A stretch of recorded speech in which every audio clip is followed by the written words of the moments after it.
네, 아름다운 역사 미어 수기쌤입니다, 여러분. 네, 오늘은 이제 지난 시간에 예고 드린 대로 그 조선의 큰 전쟁 중에 하나인 임진왜란에 대해서 선생님이 살펴볼 겁니다. 근데 임진왜란은 당연히 전쟁이 하루아침에 빵 하고 터지진 않았겠죠. 그래서 오늘은 임진왜란의 원인에 어떤 것들이 있었는지, 그 다음에 임진왜란의 과정은 어떤 과정들이 있었는지, 그 다음에 마지막으로 임진왜란의 결과가 어떻게 나왔는지를 선생님이 이렇게 딱 정리해서 마치는 걸로 그렇게 하겠습니다. 자, 일단은 우리가 지난 시간에 선생님 막 무어, 갑자, 기묘, 을사 해가지고 4대사화까지 봤을 거예요. 그래서 오늘 왕이 누구냐면 선조입니다. 선조인데 선조는 참 안타까운 게 많은 왕이에요. 그래서 선생님이 친구들이랑 농담을 할 때는 붕신이라고까지도 합니다. 왜냐하면 너무나도 안타까운 일들이 많았거든. 일단 선조해놓고 여러분이 선생님이 얘기했겠지만 무슨 정치가 시작되냐면요, 붕당 정치의 시작이 일어나는 게 선조입니다. 자, 붕당이라고 하는 게 뭐냐면 어려워할 게 없이 우리 지금도 뭐 이게 더불어민주당, 자유한국당, 국민의당인가요? 뭐 이렇게 쭉쭉쭉 다 있잖아요. 뭐 정의당 이렇게 다 있잖아요. 그래서 맨날 뉴스에서 국회의원들끼리 막 이렇게 하는 거 여러분이 뉴스를 통해서 봤을 겁니다. 그거예요, 그냥. 붕당. 처음에는 뭐였냐면 스터디 그룹 느낌이에요. 이제 같이 뜻이 맞는 친구들끼리 이렇게 공부를 하다가 뭐 서로 생각이 비슷한 친구들이 모이니까 그 친구들이 어떤 하나의 세력이 되는 거지. 그 친구들이 이제 관리가 되니까 네 편, 내 편이 나눠지게 되는 겁니다. 그래서 붕당 정치가 되는데 여러분 오해하면 안 되는 게 붕당 정치가 나쁜 건 아닙니다. 왜냐면 서로 이제 막 우리 흔히 얘기하는 독재, 막 얘만 막 다 맞다라고 하는 걸 견제할 수 있는 브레이크가 될 수 있잖아요. 그래서 붕당 정치가 나쁜 게 아니에요. 서로 이렇게 막 의견을 회의를 통해서 거치다 보면 더 좋은 의견이 나오게 되는 그런 순기능이 있지만 중요한 건 이 붕당 정치가 너무 과열되면 정책 결정이 안 되는 거죠. 그렇죠? 그런 문제가 생기는 겁니다. 자, 그래서 여러분 붕당 정치가 선조 때 시작했다라는 거 알아두시고 또 하나 알아둬야 되는 게 그럼 선생님 붕당이 어떻게 나눴나요? 하면은 이제 동인과 서인 이렇게 나뉩니다. 뭐 나중에 이제 북인, 남인, 뭐 여기 서인 쭉 가서 그다음에 나중에 노론, 소론, 뭐 시파, 벽파 이렇게 쭉 가는데 일단은 여러분 동서로 나눠진 거. 그래서 어려운 말로 동과 서로 여러분 분수 들어봤죠? 나누다, 분당 이렇게 됩니다. 그래서 나눠지는데 이 나눠지게 된 계기 정도는 알아두면 좋아요. 무슨 전랑?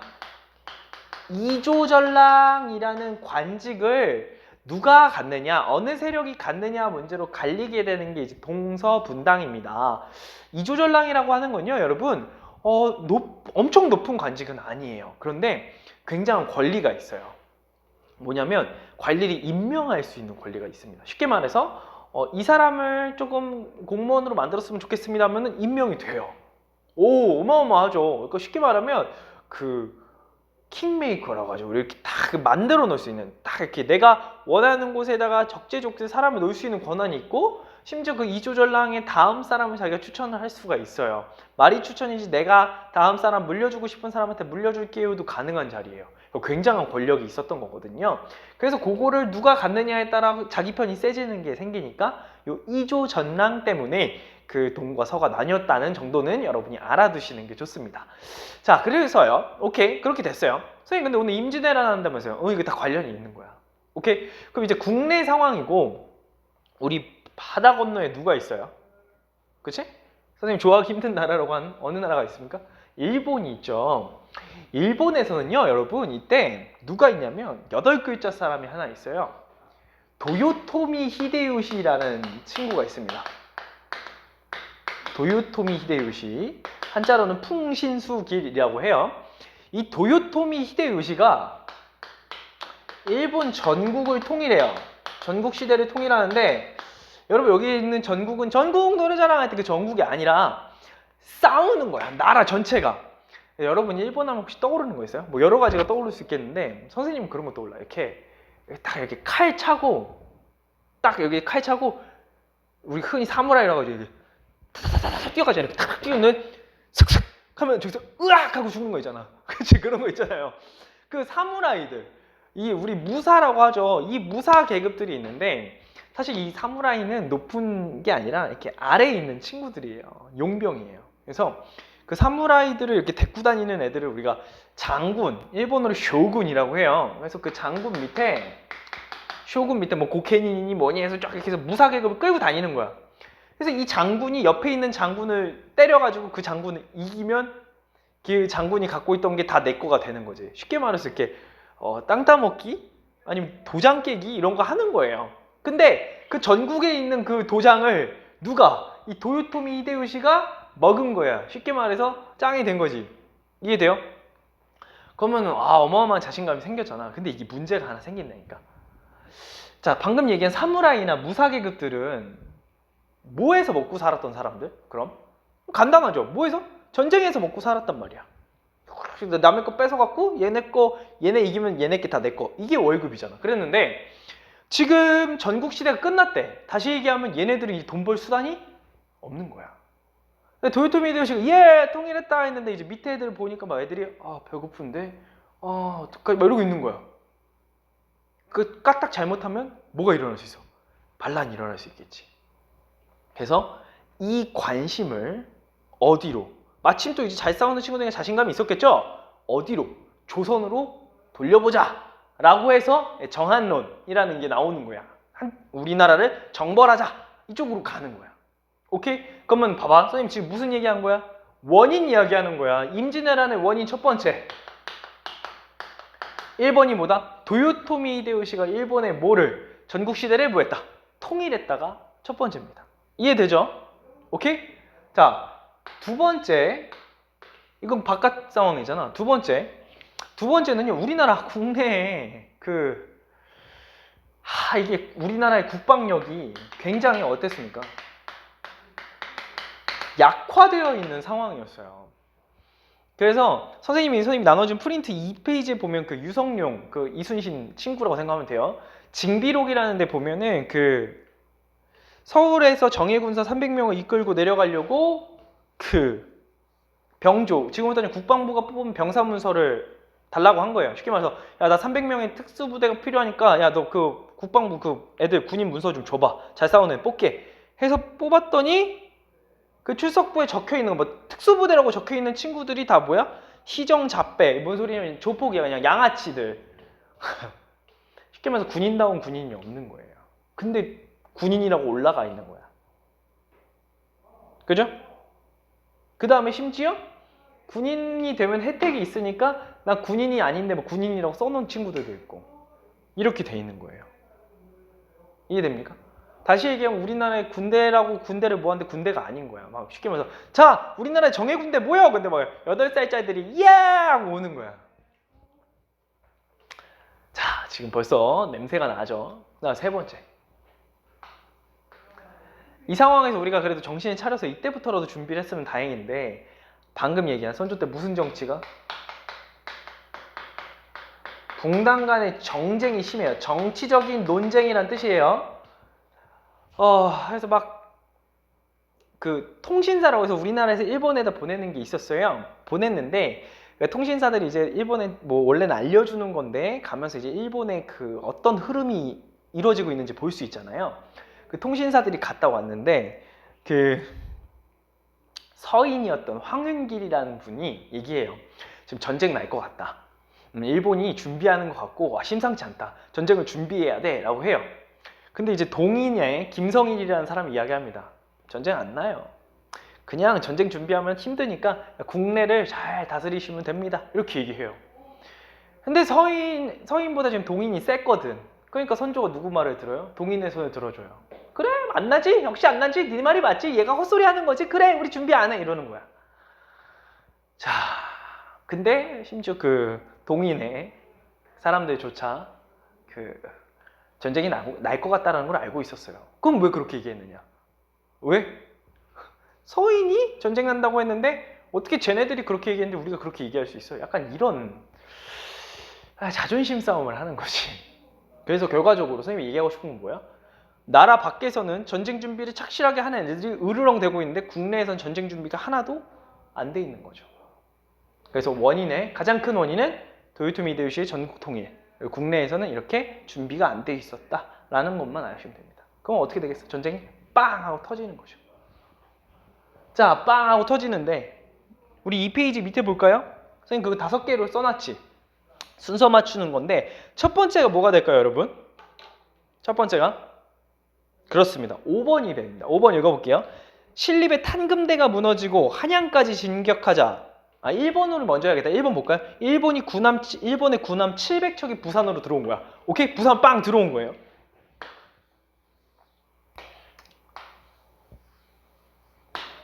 자, 이렇게 일본이 있는데 이렇게 빵 하고 부산으로 들어온 거야.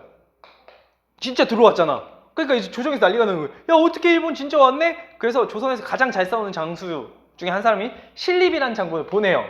육군의 마스터라고 보면 돼. 근데 이 신립이 어떻게 돼? 5번에? 신립의 탄금대가 무너지고 배수진을 쳤는데 다 죽었어요. 그러니까 쉽게 말해 믿던 카드가 바로 그냥 죽어버리는 거. 그리고 얘네가 한양까지 그냥 와버려요, 일본이. 그것도 보름 안에. 와. 그러니까 우리 선조 어떻게 해요? 바로 짐 싸서 여기로 갑니다. 의주까지 가요, 의주. 의주는 딱 하면 중국 넘어갈 수 있어요. 그죠? 그래서 5번이었고요. 근데 이제 3번이죠. 하지만 옥포해전을 시작으로 조선군이 관군, 의병, 명나라 군사까지 힘을 합 전세가 역전된다. 여기서 여러분이 아는 그분이 나오죠. 이순신 장군. 그죠? 이따 얘기하겠지만 육지에서 활약하시고 여기 바다에서 활약하셔서 이걸 막습니다. 자, 왕은 도망갔어요. 그죠? 양반들도 도망갔어요. 이 나라를 지킨 게 누구야? 우리 의병들, 쉽게 말하면 서민들, 백성들이 나서서, 스님들 나서서 지킵니다. 자, 어찌됐든 그래서 잘 막아요. 그 다음에 선조가 이제 명나라한테 지원군을 요청해서 들어옵니다. 자, 여러분, 그런데 보세요. 명나라가 도와줘서 고맙다 하기엔 좀 애매한 게 있어요. 왜냐면 일본이 애초에 우리나라를 쳐들어올 때 뭐라 그러냐면, 자, 이 이야기를 합니다. 뭐? 정명가도라는 핑계를 대고 들어와요. 뭐냐면 명나라를 정벌하러 갈 건데, 여기가 명나라예요. 명나라를 정벌하러 갈 건데 길, 도를 빌려줘, 이렇게 한 거예요. 그러니까 야, 명나라 정벌하러 갈 거니까 니네 문 좀 열어봐, 이런 거예요. 선생님이 야, 우리 집, 나 옆집 갈 거니까 니네 집 문 좀 열어봐, 니네 집 좀 지나갈게, 막 이러려고 한 거. 말이 안 되는 거야. 근데 여기서 볼 수 있듯이 일본의 목표는 사실 조선은 이미 자기네 거라고 생각을 하고 어디 치려고, 명나라 치려고 한 거야. 그러니까 명나라 입장에선 자기네 땅에서 싸우면 피해가 생기잖아요. 그러니까 어디서 끝내는 게 편해? 여기 우리 한반도에서 끝내는 게 편하잖아요. 그래서 도와주러 온 거야. 어찌됐든 도와줘서 와가지고 일본이 밀려나죠. 그러다가 이제 다시 정류재난이 터지고 이제 그 와중에 도요토미 히데요시가 죽게 되면서 전쟁이 마치게 되는 겁니다. 큰 흐름은 그거예요. 오케이? 다시 큰 흐름. 들어왔다. 그죠? 한양까지 왔어. 왕은 도망가고. 근데 이제 우리 이순신 장군과 의병들, 공군들이 힘을 합쳐서 막 버텨. 명나라 지원은 와서 일본이 살짝 밀려요. 그랬다가 다시 뭐를 일으키고 힘을 쌓은 다음에 정류재난을 일으켰는데 도요토미 히데요시가 죽으면서 일본이 물러가고, 그렇게 해서 임진왜란이 끝나는 거예요. 이게 과정이죠. 그죠? 자, 근데 이제 여러분이 시험에서 만나는 임진왜란은 크게 3가지 싸움 정도만 기억하면 됩니다. 여러분은 뭐 영화 때문에 명량 이런 것만 막 집중하잖아요. 근데 사실은 명량은 그렇게 영화에 다룬 것처럼 막 이렇게 이건 아니었어요. 막 이렇게 거기 보면 막 배들끼리 막 부딪혀가지고 막 다 뭐 배에서 싸우고 백병전이라고 하죠. 뭐 그러는데 실제의 역사와는 좀 거리가 있습니다. 거기 보면 막 대포 쏴갖고 막 이렇게 밀려나죠. 아예 없어요, 그런 거. 그래서 큰 싸움에 들어가지 않아요. 큰 싸움에 들어가는, 우리가 알아둬야 되는 거는 3가지가 있는데 여러분 3페이지에 보면 정리를 해놨습니다. 표로 보겠습니다. 1번, 자, 지휘 장수에 누가 있으시죠? 그렇죠, 충무공 이순신 장군 있죠? 이순신 장군의, 자, 거기 전투 이름에 뭘 써야 되냐면, 자, 별표 3만 개짜리 무슨 대첩? 한산도 대첩을 써두시면 됩니다. 한산도 대첩. 그죠? 그래서 거기 옆에 보면 기역에 판옥선을 이용한 기역전법이라고 돼 있는데, 기역이 뭐냐면 바로 하깃진 전법이에요. 잠깐 설명해 줄게요. 재밌는 얘기니까. 자, 우리나라에 무슨 선? 판옥선이라고 하는데, 판옥선이 뭐냐면 우리가 생각하는 그 조선 배야 뭐 이렇게 생겼잖아요. 이렇게. 이거 배야, 믿어. 알겠지, 얘들아? 이 배고 여기 보면 우리나라 이렇게 대장 이렇게 있는 데 있을 거야. 이렇게. 선생님 배가 뭐 그렇게 생겼어요. 내 말이. 근데 선생님 이렇게 그리는 이유가 있어. 우리나라 배는 배가 앞 이렇게 생겼을 거 아니야. 위에서 보면 이렇게 생겼겠죠. 대장 타 있는 데 있고 요거 이렇게 잘라볼게. 잘라서 여기서 쳐다보잖아. 그럼 우리나라의 배는 어떻게 돼 있냐면 이런 식으로 돼 있어요. 오케이, 잘라서 본 거야. 이렇게 돼 있다고. 근데 일본 배는 잘라서 보면 이런 식으로 돼 있어. 그럼 누가 더 빠를 것 같아? 일본 배가 훨씬 빨라요. 오케이? 얇잖아. 그치? 빠릿빠릿해. 대신에 여러분, 충격에는 누가 강해? 얘가 강한 거야. 쉽게 말해서 이렇게 좁게 서 있으면 넘어뜨리기 쉽지. 근데 이렇게 딱 이렇게 넓게 버리고 서 있어봐. 넘어뜨리기 어렵잖아. 그래서 요거거든? 그래서 거센 물살이나 이런 거에 유리하단 말이에요. 알겠죠? 명량에서도 그거 나오지. 뭐 충파하고 배끼리 부딪혀서 막 부수잖아. 우리나라 배가 내구성이 괜찮았거든. 이순신 장군이 그리고 미리 준비를 하시죠. 자, 그런데 이런 거야. 우리나라 배가 많이 없었는데 이렇게 우리나라 배가 이렇게 둥둥둥둥 하고 가는 거야. 이렇게 둥둥둥둥 하고 가요. 일본 배 이렇게 겁나 많지. 이렇게 있는 거야. 근데 우리나라 가. 그러다가 일본 배다. 아이 무서워. 야 도망가자 하고 도망가. 그지? 그러면 일본 애들 신나고 조선자 하고 뛰어오는 거지. 그지?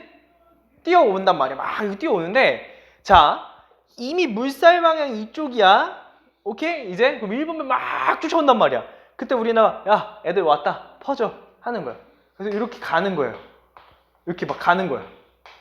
그러면 어떤 그림이 펼쳐지냐면 우리나라 배들이 어떻게 돼 있고 이렇게 동그랗게 펼쳐져 있는 거야. 그 다음에 일본 애들이 이제 보보보보 쫓아오잖아. 그럼 여기 이렇게 있는 거야. 쉽게 돌면 돌 수 없다 그랬죠. 물살이 이렇게 오고 있으니까 넘어진다고 확 돌면 그럼 순식간에 어떻게 돼요?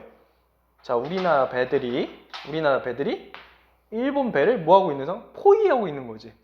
그럼 우리나라 배는 잘 버티니까 그 단 내려놓고 여기다 뻥뻥 쏘는 거야. 대포를 뻥뻥 쏘는 거지. 심지어 우린 제자리에서 돌면 되거든. 양쪽에 있으니까. 한쪽에서 쏘고 장전하는 동안 반대쪽으로 쏘고 이러는 거야. 그럼 얘는 어떻게 돼? 다 죽는 거야. 그래서 엄청나게 큰 승리를 거두는 게 바로 무슨 대첩? 한산도 대첩이고 이게 뭐냐면 학의 날개를 편 것 같잖아요. 이렇게 슉 날개를 편 것처럼 다 싸먹었다 라고 해서 학익진전법입니다. 우와. 그래서 이제 일본 분들이 이순신만 들으면 무서워갖고 막 이랬던 거죠. 한산도 대첩. 오케이? 자, 근데 이게 왜 또 중요하냐면 단순히 와 멋있다 이게 아니라 일본은 선생님이 얘기했지만 조선은 쳐들어올 때 그냥 조선은 그냥 먹는 거야. 야 얘는 보너스야 이랬단 말이야. 그래서 별로 준비도 안 해왔어. 어차피 뺏어 먹을 거니까. 근데 바닷길을 잘라버린 거야. 그럼 일본에서 뭐가 못 건너와? 밥이 못 건너와. 밥. 오케이? 그럼 어떻게 해? 이 바다를 뚫거나 어떻게 해야 되잖아. 그래서 바다와 육지에서 동시에 싸먹었단 말이야. 싸먹으려고 했는데 바다를 누가 막아버렸어? 이순신이 커트를 쳐버린 거예요. 그럼 육지는 어떻게 되는지 볼까? 육지가 바로 2번이야. 자, 2번에 누구 나오십니까? 김시민 장군이 나오죠. 김시티즌. 그치? 시티즌 장군이 뭘 막느냐? 뭘 하시느냐? 진주대첩을 합니다. 진주대첩. 거기 선생님이 써놨죠. 일본 군인 몇만 명이랑 3만 명이랑 진주 백성, 여러분 백성이에요. 군인 아니에요. 일반인이 몇 명? 3,800명이 싸우는데 우리 간단하게 수학 계산만 해도 한 명당 일반인 한 명이 군인 몇 명 잡아야 돼? 10명 잡아야 되는 거. 그 격전 끝에 조선군이 승리했대요. 그치? 전라도에 뭘 지켜냈냐? 거기 니은에 적어야 될 거 진주성을 지켜낸 겁니다. 자, 물론 버티시다가 마지막에는 함락을 당합니다. 근데 중요한 건 버텨냈기 때문에 선생님 얘기했죠. 밥을 못 먹은 거야. 그러니까 일본군이 힘이 떨어졌을 뿐 아니라 명나라가 들어올 시간을 벌어줘요. 여기서. 이분들이 못 버티셨으면 전라도는 여러분 지금도 음식 맛있잖아요. 쌀도 잘 나오고 평야지대니까. 일본이 거기서 군량을 얻었으면 바다까지 내려가서 샌드위치 시키면 이순신 장군도 힘들어진단 말이야. 그걸 버텨낸 게 이 진주대첩입니다. 오케이? 마지막 세 번째는 권율 장군 계시죠? 권율 장군의 뭐냐면 행주대첩입니다. 선생님 예전에 일산 살았잖아요. 지금 서울 살지만 일산은 이렇게 강변북로라는 길을 타고 쭉 가다가 보면 일산 딱 들어갈 때 자유로 직전에 한강 여기 산이 하나 뿅 있고 그 위에 이렇게 행주대첩비가 있어요. 행주산성이거든. 어떻게 된 거냐면 이제 명나라가 들어오니까 조선군이랑 명나라랑 약속을 해서 야 이제 서울을 되찾으러 가자라고 한 거예요. 근데 그 첩보가 일본에 들어가니까 일본이 미리 출발한 거야.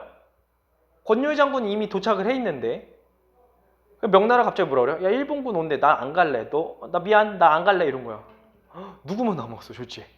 권율 장군만 남은 거야. 오케이? 일본군이 오니까 급하게 강을 뒤에 등치고 거기 되게 가팔라요. 등치고 거기다 이제 산성을 쌓고 막 싸웁니다. 역사책에 뭐 쓰여 있거나 뭐 증거가 나온 건 아닌데 전해져 내려오는 이야기에 보면 그 아녀자들이 이 무기가 없으니까 이렇게 앞치마에다가 돌멩이를 나르고 돌멩이 막 던지는 거지. 총이나 대포가 마련되지 않았으니까 돌멩이 던져 싸우고 막 뜨거운 물 부으며 싸우고 했다라는 기록화 막 이런 것도 이제 있어요. 그래서 요 앞치마를 우리 행주치마라고 하잖아. 그래서 행주대첩이라고 하는 거죠. 또 오케이? 어찌됐든 간에 그래서 여기서 버텨내서 결과적으로 행주대첩의 효과는 뭐냐면 뭐를? 한양이라고 할게요. 서울, 한양을 다시 뭐하는? 수복, 다시 되찾다라는 뜻이에요. 다시 되찾게 되는 결과를 가져옵니다. 그래서 임진왜란의 가장 큰 대첩은 여러 가지 싸움이 있지만 뭐 노량이니 명량이 많지만 여러분이 기억해야 되는 건 크게 세 가지. 뭐 한산도 대첩과 이순신 장군 한산도 대첩, 김시민 장군의 진주 대첩, 그 다음에 권율 장군의 행주 대첩. 이 세 가지는 여러분이 반드시 기억을 하셔야 되는 겁니다. 아시겠죠? 시험에 가장 많이 나옵니다. 오케이? 그렇게 하시면 되겠습니다. 자, 그 다음에 그 밑에 보면 의병이 활약할 수 있는 비결 물것을 간단하게 넣어놓은 거예요. 왜 활약할 수 있었을까? 우리 홈플레이스잖아. 그러니까 물론 우리 의병들이 전문적인 군사훈련을 받진 않았지만 뭐니까? 이 지형을 잘 알고 있으니까. 쉽게 말해서 우리 집에서 하는 싸움이니까 우리 집 위치, 잘 숨을 만한데 이런 걸 잘 알았겠죠? 소규모로 어려움을 게릴라 작전이라고 하지. 톡톡톡톡 치고 빠지고 막 이러는 거야. 그래서 활약을 더 잘 하실 수 있었던 겁니다. 아시겠죠? 자, 그럼 과정도 봤어. 과정이 큰 건 요 세 가지. 아까 그 5가지 순서 맞추기랑 기억하셨으면 이제 뭐만 남은 거? 결과만 남았죠? 결과 간단해요. 자, 결과는 이제 세 군데를 봐야 돼요. 어느 나라? 명나라. 그 다음에 어디? 조선. 그 다음에 일본이지. 여러분 뻔한 거. 가장 큰 이득을 본 건 어디? 당연히 일본이죠. 일본은 거기서 뭐라고 돼 있어? 에도막부 수립이라는 건 여러분 몰라도 돼요. 뭐 도쿠가와 이에야스라는 사람이 이제 도요토미 히데요시가 죽었으니까 다음 정치 이어받은 건데 그렇게 보시면 되고, 두 번째 봅시다. 조선의 뭐가? 도공들, 도자기 만드는 사람들이 건너가면서 도자기가 발달했대. 일본에서는 그 우리나라 도자기를 완전 너무 사랑해가지고 조선의 도자기를 갖는 게 꿈이야. 근데 이제 막 다 데려간 거지. 조선의 도공들을 막 납치해서 간 거지. 심지어 안 간다고 하는 사람들은 안 따라와, 뭐 손목 자르고 막 이런 거지. 그리고 그 세 번째 보면 인쇄술, 성리학 발전돼 있죠. 쉽게 말해서 일본은 그냥 뭐가 되는 거야? 문화, 과학 이런 게 다 발전하는 거야. 뺏어갔으니까. 오케이? 그런 겁니다. 그 다음에 더 웃긴 게 마지막에 그 밑에 빈칸 하나 있죠. 일본 칸에 보면 일본에 조선 통신사를 다시 보내달라고 해요. 쉽게 말해서 뭐 실컷 싸워놓고 야 다시 친하게 지내자 하는 거예요. 그래서 결과적으로 조선에서 보내줘요 또. 그러니까 얘는 잃은 게 있어 없어? 없는 거야. 그냥 발전만 한 겁니다. 완전 플러스. 오케이? 자, 이 둘은 마이너스겠죠. 선생님 왜 명나라 마이너스예요? 명나라 볼까? 명나라 첫 번째 V표에 뭐냐면 지원군 보냈잖아. 지원군 파병 이후에 국력이 쇠퇴합니다. 쉽게 말해서 지원군을 보내주고 나니까 국력이 툭툭툭 떨어지는 거야. 나라의 힘이 빠져요. 도와줬다가. 그래서 두 번째 결과적으로 이 명나라가 어느 나라로 바뀌게 되느냐? 청나라에 의해 멸망하게 되죠. 조금 뒤에 이야기이긴 하지만 이렇게 우리나라 도와줬다가 힘이 빠져요. 그러다가 이제 명나라가 멸망하는 결과를 가져오게 됩니다. 자, 조선 봅시다. 조선은 보면요. 첫 번째 볼까요? 우리 어떻게 됐거든? 우리나라에 전쟁은 절대 일어나면 안 돼요, 여러분. 큰일 납니다. 자, 농사를 지을 수 있는 농토가 어떻게 해요? 감소하겠죠. 막 폭탄 맞고 막 대포 쏘고 하는데 어떻게 거기다 농사를 지을 거야. 그지? 농토가 감소하고 그 다음에 여러분 옆에 쭉 쓰면 돼요. 또 뭐가 감소했을까? 인구가 감소해요. 무슨 말인지 알겠어? 인구가 감소하겠지. 왜? 사람 많이 죽었을 거 아니야. 그죠? 자, 인구가 감소하게 됩니다. 뭐 또 많은 것들이 감소하게 되겠죠. 뭐 돈도 없어졌겠고. 그래서 대표적인 게 농사 지을 수 있는 토지가 감소하고 사람이 줄어들어요. 자, 여러분 그래서 되게 중요한 결과가 하나 나오는데 이 두 번째가 선생님 그래 별표예요. 자, 그래서 조선에 절대 흔들리지 않을 것 같았던 이게 흔들리기 시작합니다. 무슨 제도가? 신분제가 흔들리기 시작해요. 어려운 말 쓸게. 흔들린다라는 걸 뭐라고 하냐면 동요라고 해요. 여러분 그 부르는 동요가 아니라 흔들린다는 동요. 신분제가 흔들립니다. 왜냐면 그 노비 문서들이 막 불타니까 내가 노비였던 게 이제 증명이 안 돼. 그럼 나 막 일반인 척하고 다닐 수 있잖아. 또 하나 인구가 줄어들었다 그랬지. 쉽게 말해서 일할 수 있는 사람이 줄어든 거야. 여러분이 예를 들어서 사장님이 해서 알바를 한 명을 뽑는데 알바 한 명, 아르바이트생 한 명을 뽑는데 100명이 지원했어. 그럼 여러분이 막 고른단 말이야. 야, 너 막, 너 별로야, 너 별로야. 이렇게 한 명 뽑을 수 있지. 근데 여러분 예를 들어서 10명의 아르바이트생을 뽑는데 일할 사람이 한 5명밖에 없어. 구하는 사람 많은데. 그럼 이제 누가 막 더 거들먹거릴 수 있어? 아르바이트생이 세지는 거야. 옆에는 더 돈 많이 준다는데 저 거기 가서 일할까요? 돈 좀 더 주시지? 막 이렇게 하는 거야. 쉽게 말해서 원래 아래층이었던 사람들이 어떻게 되는 거야? 귀해지는 거. 거기에다가 신분, 노비 문서 같은 게 불타가지고 노비였던 사람들이 증명이 안 되는 경우도 생기고 반대로 또 나는 양반이었었는데 우리 집에서 싸운 거예요. 그래서 우리 집이 다 날아가 버렸어. 그럼 난 이름만 양반이지 실제로는 거지인 거잖아. 뭐 이렇게 되는 거야. 심지어 국가에서는 돈이 없잖아요. 국가에서 돈이 없으니까 왜냐면 국가도 돈이 없잖아. 근데 돈을 있어야 막 복구할 거 아니야. 그래서 뭘 팔아 국가에서? 신분을 막 팔아요.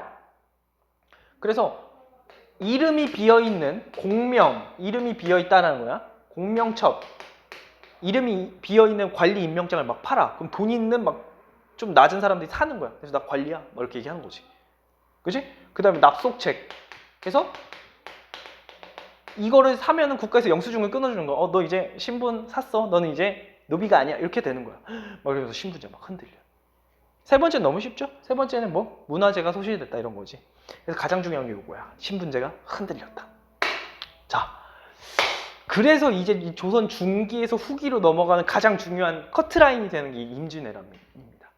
다 했어요, 선생님이. 자, 처음에 시작 이제 간단하게 정리해 봅시다. 원인이 뭐라고? 누구의? 일본의 누구? 그렇지. 도요토미 히데요시의 뭐 일본 전국시대 통일. 근데 국내에서는 혼란 그 자체. 무슨 정치? 붕당 정치. 빵 터져. 어떻게 된다고? 여러 가지 사건을 거쳤지만 결과적으로 세 가지의 대첩, 한산도 대첩, 진주 대첩, 행주 대첩. 오케이? 그래서 결국 몰아냈어. 근데 그 결과 명나라와 조선은 이렇게 내려가고 일본은 발전해버리고. 요거입니다. 아시겠죠? 자, 그러면 이제 다음 시간에 누가 나오겠어? 예성연중 임명산, 그다음에 광해군이죠. 그럼 광해군은 쉬워, 여러분. 광해군의 입장에 생각해봐. 뭐 해야 돼, 이제? 전쟁 끝났잖아. 어떻게 해야 돼? 나라 복구해야 되지. 그런 생각을 가지고 올라온 게 광해군이거든요. 그래서 광해군도 정말 굵직한 게 있어요. 근데 알다시피 광해군이지. 그럼 쫓겨났네? 그럼 왜 쫓겨났을까에 대해서도 생각해 봐야겠죠. 그래서 선생님이랑 다음 시간에는 우리 또 하나의 중요한 획을 긋는 광해군에 대해서 알아보도록 하겠습니다. 자, 페이퍼 채울 수 있는 만큼 채우시고 여러분이 알아둬야 되는 건 임진왜란의 원인, 과정, 결과만큼은 차답게오도 대답할 수 있게 하시면 되겠습니다. 아시겠죠? 오늘 수업은 여기까지. 안녕.